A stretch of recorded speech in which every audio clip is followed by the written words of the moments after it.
From the headquarters of Telesur English in Quito, Ecuador, this is From the South, and I'm Carla Gonzalez. Let's begin with the first story.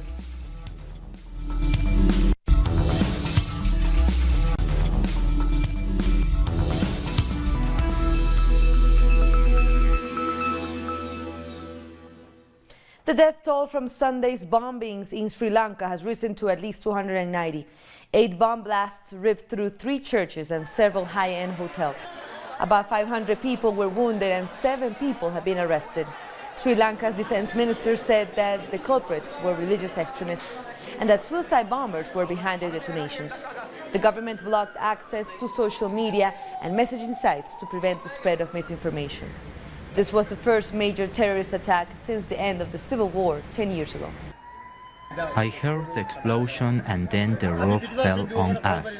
We took the children and ran out the back door. But when I came to the hospital, I saw my brother-in-law and son on the ground. Meanwhile, both the Prime Minister and the country's Archbishop Cardinal have pledged to find those involved in the devastating attack. This is as a serious situation aimed at destabilizing the country and the economy. I strongly condemn this attack aimed at religious institutions in some hotels in the capital. I also like to ask the government to hold a very impartial, strong inquiry and find out who is responsible behind this act, and also to punish them mercilessly, because only animals can behave like that. And according to officials, 27 victims were foreigners from Turkey, China, India, Portugal, Britain and the United States. Survivors have been receiving treatment at a hospital in Colombo. The government has increased security at the international airport. Now to Latin America. At least 17 people have died in a landslide caused by heavy rains in the south of Colombia. Another 5 were injured and 25 remain missing. Authorities say the landslide occurred in the rural area of Portachuelo, close to the border between Colombia and Ecuador. Residents of the area had reportedly been warned that a landslide could occur at any moment. Cleanup as well as search and rescue efforts are ongoing. Over 7,000 people have been affected by the overflow of 3 rivers in the department of Nariño. Firefighters and volunteers have been deployed in affected areas, and at least 10 neighborhoods were left underwater. According to authorities, no casualties have been reported so far. The Venezuelan opposition and its allies in the U.S. government are continuing to set their sights on Venezuelan embassies and consular offices by seeking to take control of them. One of these targeted embassies is in Washington, D.C. And in an act of solidarity, activists projected images and messages onto the embassy. The face and the iconic eyes of former President Hugo Chavez could be seen, as well as a portrait of independence leader Simón Bolívar. A message read, "No U.S. imperialism in Venezuela and end sanctions now." Meanwhile, U.S. social movements have decided to collaborate to protect Venezuelan diplomatic sites. They are calling on their government to respect the Vienna Convention. A presentation held on Saturday at the embassy in Washington, D.C. featured prominent anti-war activists and journalists. Among those who spoke were Code Pink founder Medea Benjamin. She and others urged continued support for the embassy. So if they manage to take over this embassy, then we could see a snowball effect where the other countries that recognize Guaido would feel pressured into giving over their embassies. And that's why this is so critical. You know, we are watching history right now. It's not oftentimes in your lives you can feel history in not even slow motion. It's quickly happening right now. And we have a chance to play a really critical role in that history. And it gives me chills just to talk about it and think about it, because we could save this embassy from being taken over. And the Venezuelan government has rejected the recent designation of the Islamic Revolutionary Guard Corps in Iran as a terrorist organization by the U.S. government. Venezuela's government says that apart from being an open violation of international law, this unilateral action is also aggravated by a double standard in the area of anti-terrorist struggles. It goes on to say that the Iranian Revolutionary Guard Corps works to fight, promote and strengthen the security and stability of the region. Communities across Venezuela have been celebrating Easter with the traditional burning of Judas, who betrayed Jesus in the Christians' belief, where a life-size effigy of a person considered to be bad is burned. This year, it was Donald Trump and Juan Guaidó, the more popular figures, to set alight. Many of this year's effigies have anti-imperialist signs and slogans referring to Guaidó as a traitor to his homeland and calling Trump a violator of human rights. It's a family and even neighborhood tradition, with this particular one being burned at Plaza Sucre in Caracas.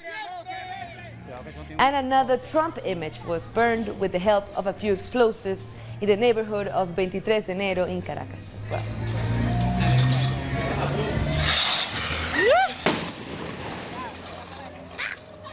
We continue in Venezuela.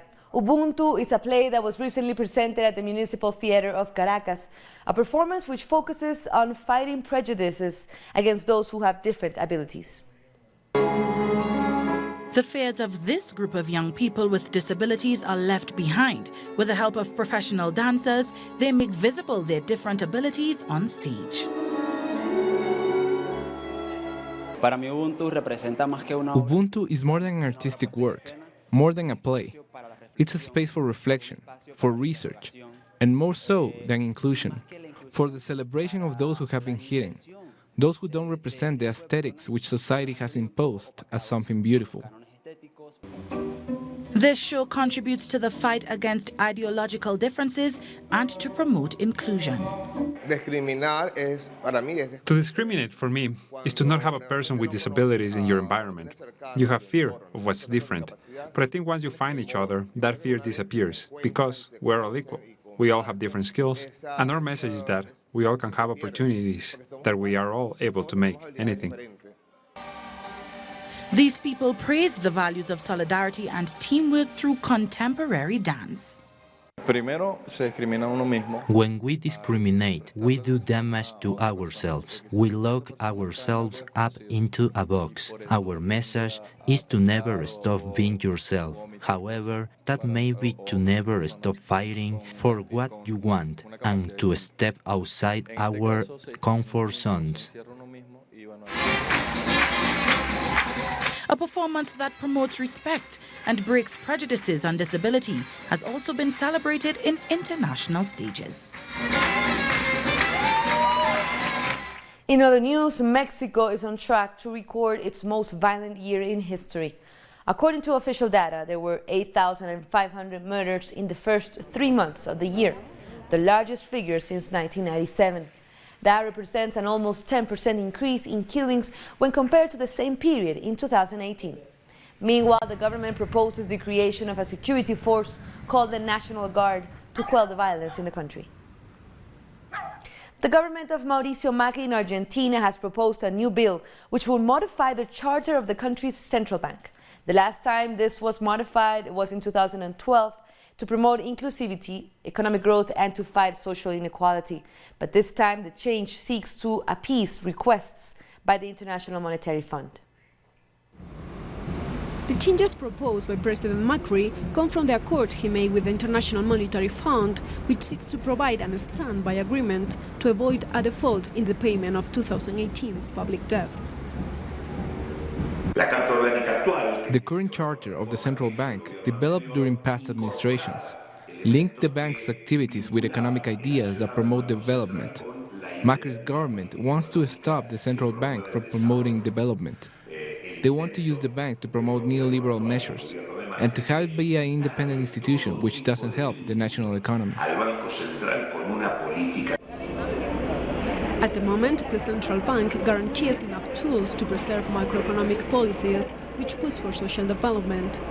But the changes sought now is to seat foreigners in the board of directors and to limit Argentina's economic sovereignty. This clause will be abolished by request of the IMF, so that a foreign can sit on the board of directors. This means that economic policies will be influenced by people handpicked by the IMF and by the World Bank.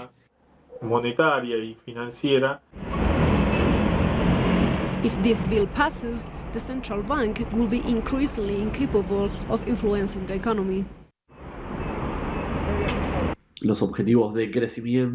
Growth goals will be directly linked to keeping prices stable, and that will rule all of the bank's goals, while also removing any mention of creating jobs as one of these goals.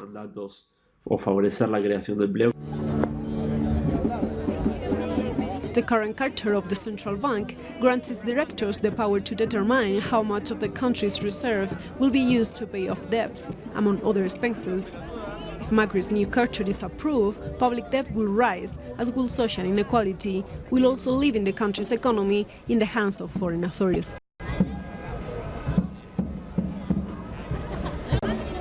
We have more stories coming up. We'll be back.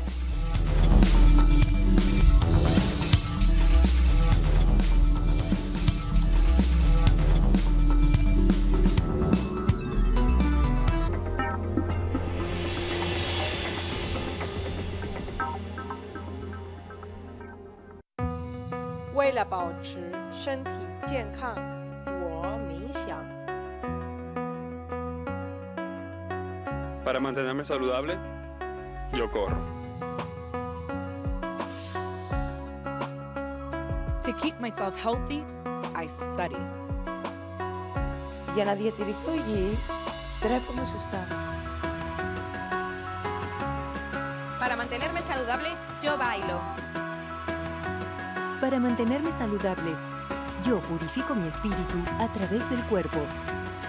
¿Y tú? Get your body. Tuesdays, only on Telesur.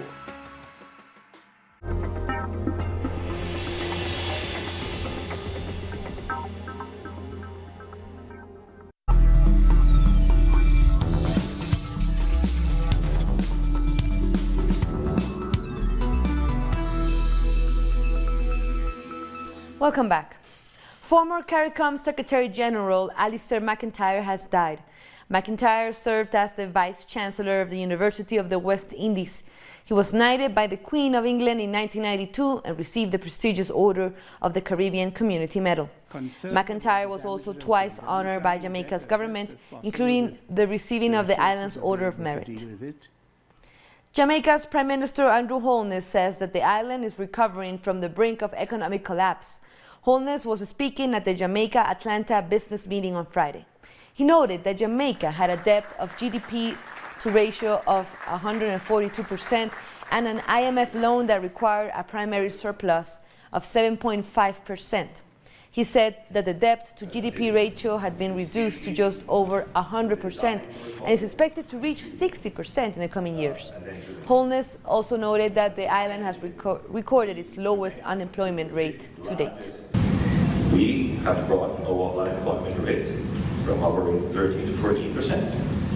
I'm very pleased to report that we are now at 8%, the lowest ever in the recorded history of unemployment in the country.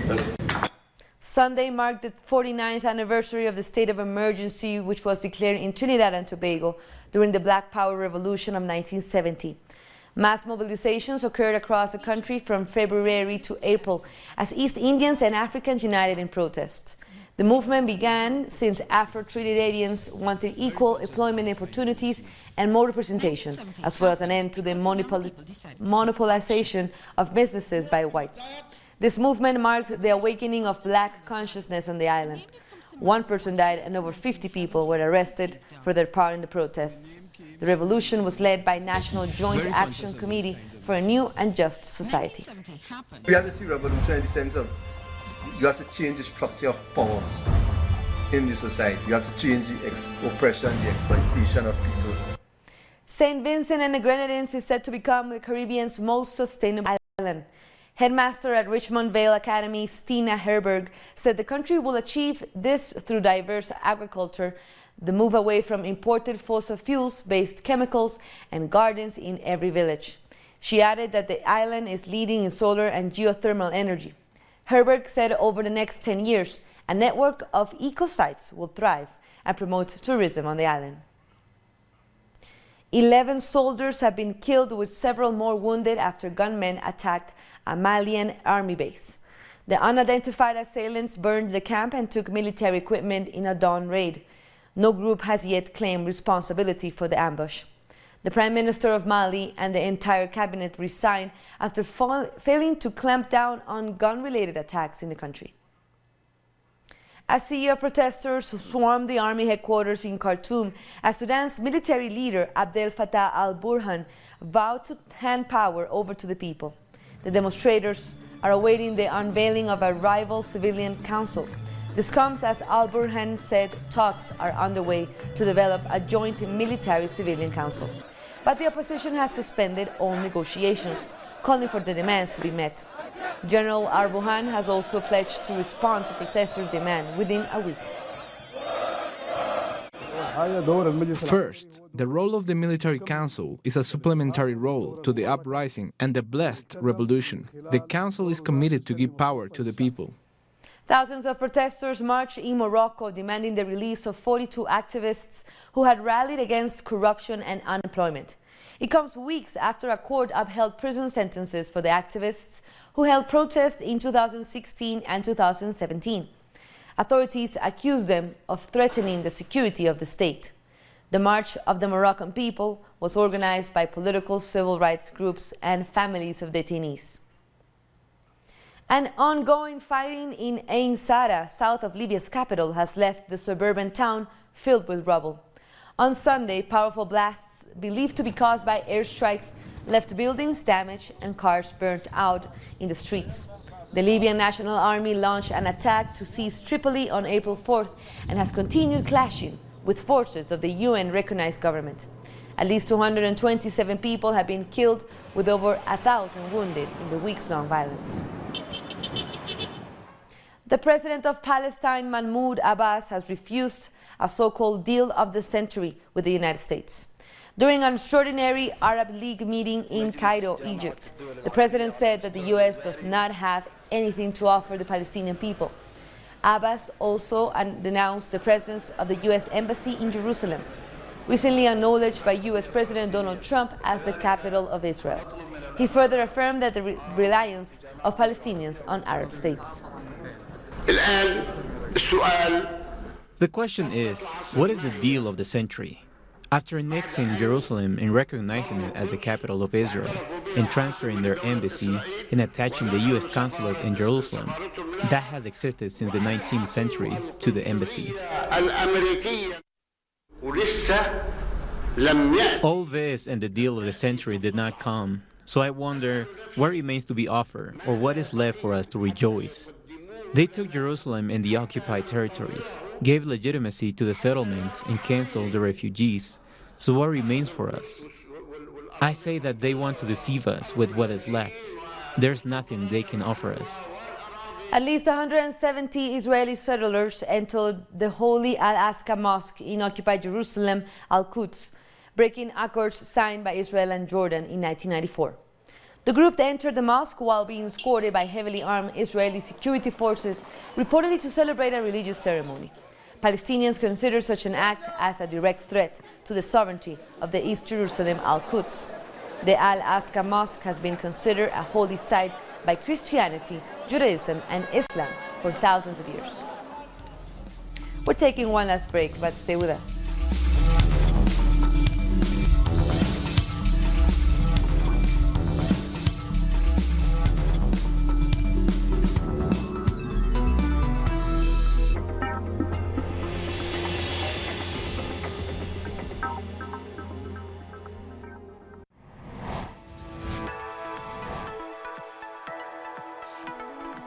Discover the cultural diversity that defines a continent. The place where art and tradition are part of the same nucleus. Artistic expressions,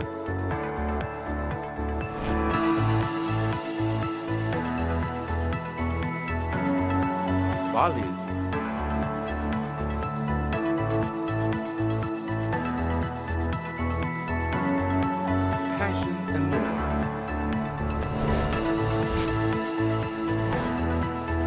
real life. Fridays, only on FtS.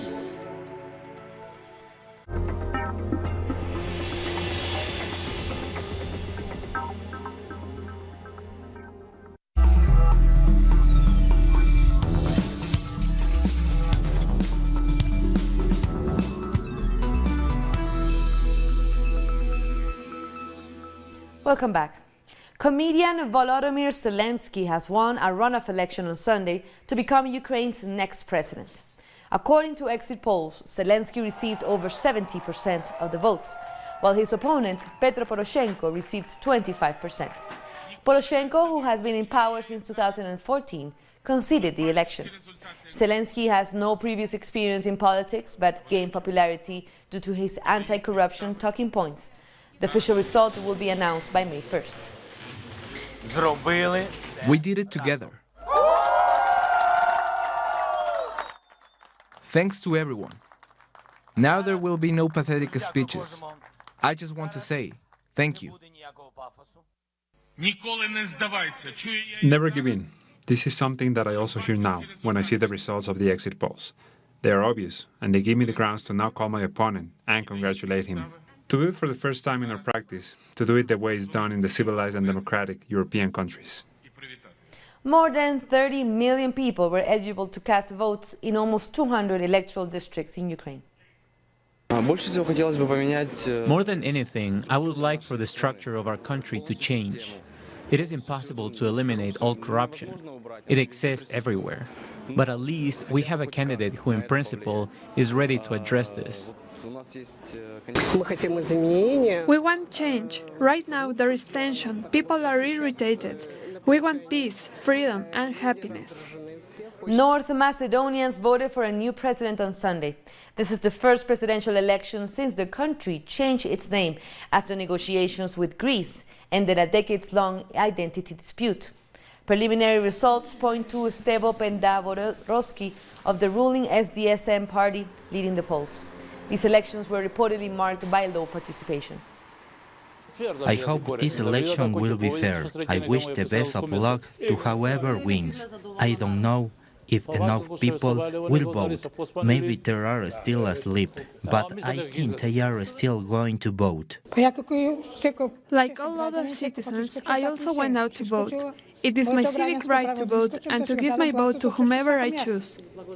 Christine Assange, the mother of WikiLeaks co-founder Julian Assange, is lamenting that he is not allowed visitors in prison, not even with his lawyers present. Via social media, Assange said her son is in need of medical attention. She said that British authorities have failed to hand over his belongings. Julian Assange was arrested at the Ecuadorian embassy in London 2 weeks ago after the government withdrew his asylum. And British police have arrested more than 900 people after 1 week of environmental protests in London. The Extinction Rebellion movement continued to protest in the British capital. Campaigners want governments to declare a climate and ecological emergency and create policies to fight global warming. 42 people have been charged so far since the protests started on April 15th. I'm genuinely terrified. I think about it all the time. I'm so scared for the world. I feel like there's just going to be calamity in my lifetime, in my children's lifetime, and I don't feel comfortable even bringing children into this world knowing that that is coming. And I don't want people in the future to say to me, why didn't you do anything? We had the facts, we knew it was happening, why didn't you do anything? I think they're ignoring and denying, and I think they are looking the other way. And I'm amazed, really, at the lack of consciousness that they have and the lack of responsibility that they should have towards this issue. The 5th edition of the Yalta Economic Forum came to an end in Russia on Saturday. Among the topics discussed were developing digital economies, the spread of fake news, and trade and investment strategies in the face of illegal economic sanctions imposed by the U.S. on a number of countries. Entrepreneurs and representatives from over 80 countries noted the trade opportunities available during the latest Yalta Economic Forum. During the event, over $3 billion in trade agreements were signed. A number of agreements were signed that, over the next few months, will be fully implemented. Intentions for future agreements also surpassed over 44 billion rubles. Meanwhile, 102 agreements were signed here, and they surpassed 215 billion rubles. Today's debate was centered around economic sanctions across the world. In fact, we spoke about the 5th anniversary of the anti-Russian sanctions introduced following the annexation of Crimea. A Syrian delegation held talks with the Russian hosts. Both parties hope to trade over 150,000 tons of products, ranging from construction materials to citrus fruits, by using the sea route linking the Crimean port to Syria's Latakia province. We believe that these meetings are of utmost importance. They allow us to improve cooperation, to develop concrete plans of action. During the forum, countless meetings took place, so we are grateful for the many opportunities that have been established here. The closing of the forum took place in the Levadia Palace. Here, over 3,000 participants widely rejected illegal and unjustifiable economic sanctions imposed by the US and the EU. I do believe that one day the sanctions will be going away, because this is the only right way to go, in the way that everybody will be doing business and be very happy. Despite sanctions, Crimea's relationship with various nations continues to develop. Among these are Syria, Abkhazia, and South Ossetia. The tradition of expanding links with sisterly nations continues. The 5th Yalta Economic Forum occurred between April 18th and 20th in a peninsula that hopes for internal development and to expand its international relations. And with that, we end our news brief. But you can read more on these stories by going to our website, telesurenglish.net. For our viewers in Africa, you can find us on Starsat channel 461 in South Africa and 539 in Nigeria. And you can also join us on social media. For Telesur English, I'm Carla Gonzalez. Thank you for watching.